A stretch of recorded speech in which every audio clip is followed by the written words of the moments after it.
Sumilong ako doon sa kubo dito sa Pasiris. So habang nakatayo ako doon, may nakita akong kababalaghan.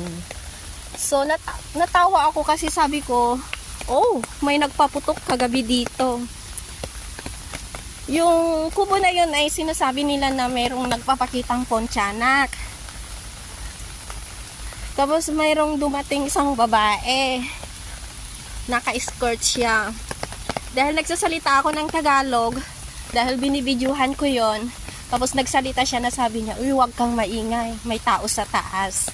So hindi ko naman nakalain na may tao sa taas kasi pag nasa baba ka, hindi mo talaga makita kung may tao o wala kasi pang 4th floor yun. Tapos, ganun ba ate? Sino kasama mo? Sabi ko. Tapos ang sabi niya,